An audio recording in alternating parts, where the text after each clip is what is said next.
శ్రీ గురుభ్యో నమః. శ్రీ మహాగణపతి నమః.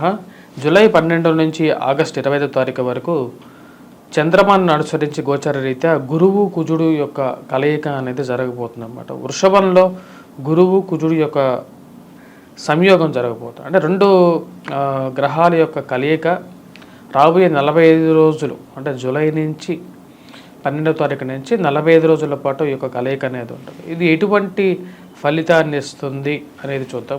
తులారాశి వారికి కుజుడు గురువు యొక్క కలయిక అనేది ఎటువంటి ఫలితాలు ఇస్తుంది అనేది చూద్దాం.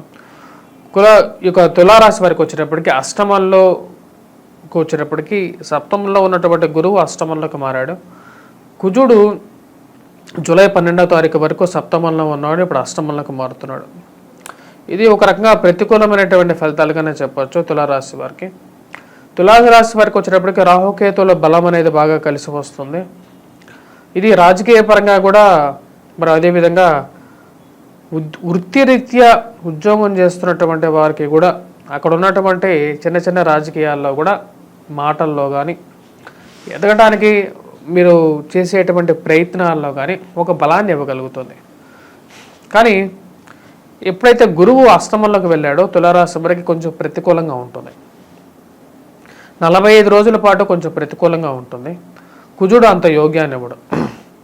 ముఖ్యంగా వచ్చేటప్పటికి రాశి వారికి కుజుడు ఎప్పుడైతే అష్టమంలోకి వెళ్తాడో గురువు కుజుడు కలిసినప్పుడు గురువుకి కుజుడికి వచ్చేటప్పటికి సయోధ్య ఉంది, సములే అవుతారు, మిత్రులే అవుతారు అన్నమాట. ఈ మిత్రత్వం అనేది ఉంటుంది, కానీ ఆ మిత్రత్వం అనేది అష్టమంలో ఉన్నప్పుడు, స్థానబలం లేనప్పుడు అది ప్రతికూలంగా ఉంటుంది ఈ రాశి వారికి. ముఖ్యంగా ధన సంబంధితమైన విషయాల్లో చాలా జాగ్రత్తగా ఉండాలి. మోసపూరితమైనటువంటి మాటలను నమ్మద్దు. అష్టమంలో కుజగ్రహ సంచారం జరుగుతున్నప్పుడు జీవిత భాగస్వామి ఆరోగ్య సంబంధితమైన విషయాల్లో ప్రతికూలమైనటువంటి ఫలితాలు వస్తాయి. ఆగస్టు నెలలో మనం చూసినట్లయితే ఆగస్టు నెలలో 15వ తారీఖు తర్వాత వచ్చేటప్పటికి భాగ్యస్థానంలో ఉన్నటువంటి రవి రాజ్యస్థానంలోకి రాబోతున్నాడు అన్నమాట. ఇది ఒక అడ్వాంటేజ్గా ఉంటుంది. అంటే ఆగస్టు 15వ తారీఖు వరకు కొంచెం ప్రతికూలంగానే ఉంటుంది రాశి వారికి.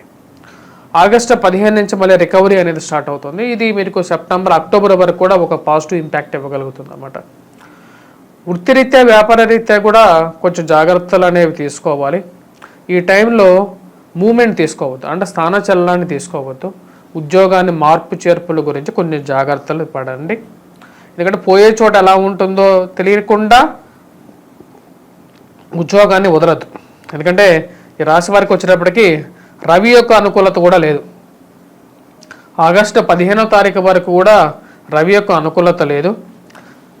ఓన్లీ రాహుకేతువుల యొక్క బలం మీదే వీళ్ళు నడవాల్సినటువంటి పరిస్థితి.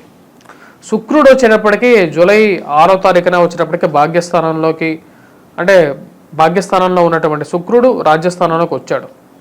శుక్రుడు బుధుడు ఈ యొక్క గ్రహాలు వచ్చేటప్పటికి కొంచెం అనుకూలమైనటువంటి ఫలితాలు ఇస్తున్నప్పటికీ కూడా ఈ యొక్క కాంబినేషన్ వచ్చేటప్పటికి గురువు కుజుడు ఇద్దరు అష్టమంలో ఉండటం, ఆ దృష్టి వచ్చేటప్పటికి ధనస్థానం మీద ఉండటం అనేది కొంచెం ప్రతికూలంగా ఉంటుంది. మరి అదేవిధంగా ఈ రాశి వారికి వచ్చేటప్పటికి జాబ్ పరంగా కొన్ని జాగ్రత్తలు అనేది చాలా ముఖ్యం. మీరు మాట్లాడేటప్పుడు చాలా జాగ్రత్తగా మాట్లాడాలి. ఇరుగు పొరుగు సఖ్యత విషయంలో జాగ్రత్తగా ఉండాలి. మానసిక చింతని వదిలేయాలి. మీరు మాట్లాడే ప్రతి ఒక్క మాట కాంట్రవర్షియల్గా చేయటానికి 10 మంది రెడీగా ఉంటారు. కాబట్టి వారు ఎటువంటి వారు ఉన్నారు మన చుట్టుపక్కల అనేది మీరు గమనించండి. ఎందుకంటే ఇది ఉన్నది స్థితి అన్నమాట. ఈ స్థితి నుంచి బయటికి రావడానికే మనం ప్రయత్నం చేయాలి, కానీ మనం ఇలాగే ఉంటాం కదా, ఇలాగే ఉందాం అని చెప్పి ఎప్పుడు ప్రయత్నం చేయొద్దు. దాని నుంచి రాగలుగుతారు మీరు. ఎందుకంటే మార్పు అనేది సహజం. ఎందుకంటే ఇప్పుడు ఆగస్టు 15వ తారీఖు వరకే బాగలేదు. ఆగస్టు 15 నుంచి మళ్ళీ రవి మార్పు జరిగినప్పుడు ఈ యొక్క పరిస్థితి నుంచి మళ్ళీ బయటికి రాగలుగుతారు.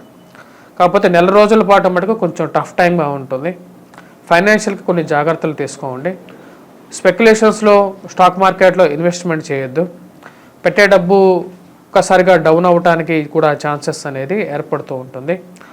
మరియు నమ్మినటువంటి మనిషిని, ఎవరో తెలియనటువంటి మనిషిని నమ్మి వాళ్ళకి డబ్బులు ఇవ్వడం అనే విషయాలు చేయొద్దు. ఇంకొక విషయం ఏంటంటే ఈ రాశి వారు ఎవరికైనా సరే మోసపూరితమైనటువంటి మాటల్ని నమ్మద్దు. కుజుడి యొక్క త్రిపాద దృష్టి కూడా మనం ఒకటి చూసినట్లయితే రవి భాగ్యస్థానంలో ఉన్నప్పుడు తన యొక్క ఫలితాన్ని ఇవ్వడం అని చెప్పి శాస్త్రం చెప్తుంది అన్నమాట. మరి అదేవిధంగా అష్టమంలో ఉన్నటువంటి కుజుడు తన యొక్క దృష్టి చూసినప్పుడు వ్యయస్థానాన్ని చూస్తాడు. వ్యయస్థానంలో ఒక దృష్టి, దాని తర్వాత తన యొక్క దృష్టి వచ్చినప్పటికీ అష్టమాన్ని చూస్తాడు. ఈ రెండు ప్రతికూలంగా ఉండే విధంగా ఉందన్నమాట. జన్మరాశిలోకి తన యొక్క దృష్టి పడినప్పుడు ఏమవుతుందంటే కోపం అనేది ఎక్కువగా ఉంటుంది, చెడుబిడులు ఆడడం, ఎదుటివారితో వైవాహిక జీవితంలో కూడా కొంచెం ప్రశాంతత అనేది తక్కువగా ఉంటుంది. ఈ యొక్క విషయాలను ఒకటికి 2 సార్లు మనం గమనించండి. గమనించిన తర్వాత తను ఎలా ముందుకు తీసుకెళ్ళాలి అనే విషయాన్ని తీసుకెళ్ళాలి. మరియు అదేవిధంగా ఈ ప్రభావం అనేది విద్యార్థుల మీద, అదేవిధంగా ఉద్యోగస్తుల మీద కూడా ఎలా ఉండబోతుంది అనేది చూద్దాం. విద్యార్థుల మీద మనం గమనించినట్లయితే గురువు యొక్క బలం అనేది తులారాశి వాళ్ళలో ఉన్నటువంటి విద్యార్థులకి తగ్గింది. దాని యొక్క ప్రభావ రీత్యా విద్యార్థులు కొద్దిగా కష్టపడి చదవాలి. ఆగస్టు 15వ తారీఖు వరకు టైం అనేది అంత కరెక్ట్గా లేదు. సో ఆగస్టు 15 నుంచి మళ్ళీ రవి మంచి స్థానంలోకి వస్తున్నాడు. అప్పుడు మళ్ళీ కొంచెం రీగెయిన్ అనేది అవ్వగలుగుతారు. ఎక్స్పోజర్ అనేది పెరుగుతుంది. ఎక్స్పోజర్ అనేది పెరగటం, మరి అదేవిధంగా సంఘంలో గౌరవం, మర్యాద, పోటీ పరీక్షల్లో ఉత్తీర్ణత సాధించడం ఇవన్నీ జరుగుతాయి. ఉద్యోగ ప్రయత్నాల్లో సానుకూలత ఇవన్నీ పెరిగేది వచ్చేటప్పటికి ఆగస్టు 15 నుంచి పెరుగుతుంది. ఆగస్టు 15వ తారీఖు వరకు వచ్చేటప్పటికి కొంచెం ప్రతికూలంగా ఉండే విధంగా ఉందన్నమాట. ఈ యొక్క రాశి వారికి విద్యార్థులకు వచ్చేటప్పటికి కొంచెం ప్రతికూలమైనటువంటి ఫలితాలుగానే చెప్పచ్చు. విద్యార్థులతో పాటు మరియు ఎవరైతే ఈ యొక్క రాజకీయ రంగంలో పనిచేస్తూ రాజకీయంగా ఎదగాలని చెప్పి ప్రయత్నం చేస్తున్నటువంటి వారు, రాజకీయంలో ఉన్నటువంటి వారికి కూడా కొన్ని జాగ్రత్తలు అనేది ముఖ్యం. అష్టమంలో ఉన్నటువంటి కుజుడు గురువు కాంబినేషను, మరి భాగ్యస్థానంలో ఉన్నటువంటి రవి అంత ప్రతికూలంగానే ఉందన్నమాట. ఈ ప్రతికూల రీత్యా మీరు వచ్చేటప్పటికి రాజకీయ రంగ ప్రముఖులు ఎవరైతే ఉన్నారో వారికి కూడా వచ్చేటప్పటికి మీరు చేయనటువంటి పనికి కూడా నీలాప నిందలు ఎదుర్కోవాల్సినటువంటి పరిస్థితి ఏర్పడుతుంటుంది. సంఘంలో గౌరవంతో పాటు ప్రతికూలమైనటువంటి అపనిందలు కూడా మోయాల్సినటువంటి పరిస్థితి ఉంటుంది. ఈ రాశి వారు చేసుకోవాల్సినటువంటి పరిహారాలు, ఎటువంటి పరిహారాలు చేసుకోవాలి అనేది చూద్దాం. ఇక రాశి వారికి వచ్చేటప్పటికి అష్టమంలో ఉన్నటువంటి కుజుడు ప్రతికూలంగా ఉన్నాడు కాబట్టి 45 రోజుల పాటు ఇక రాశివారు సింధూరాన్ని ధరించడం, అదేవిధంగా వీరు సరస్వతి మంత్ర జపం, విద్యార్థులు ముఖ్యంగా వచ్చేటప్పటికి సరస్వతి మంత్ర జపం, గురుగ్రహ మంత్ర జపం చేయాలి. తులారాశి వారు ముఖ్యంగా ఇవి పాటించాలి. రవి కూడా భాగ్యస్థానంలో ప్రతికూలంగా ఉన్నాడు.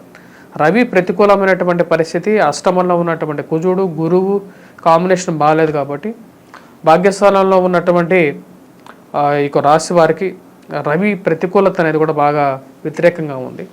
సూర్య నమస్కారాలు అనేది కూడా చేసుకోవాలి.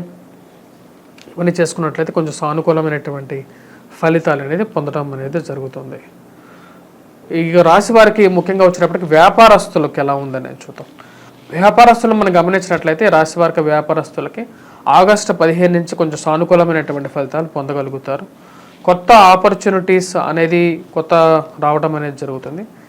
ఇవి అక్టోబర్ వరకు సానుకూలంగా పొందడం అనేది జరుగుతుంది. అంటే రాబోతున్నటువంటి ఆగస్టు 15 నుంచి సెప్టెంబర్ 15, అక్టోబర్ 15 వరకు కూడా వ్యాపారస్తులకి సానుకూలమైనటువంటి ఫలితాలు పొందడం అనేది జరుగుతుంది.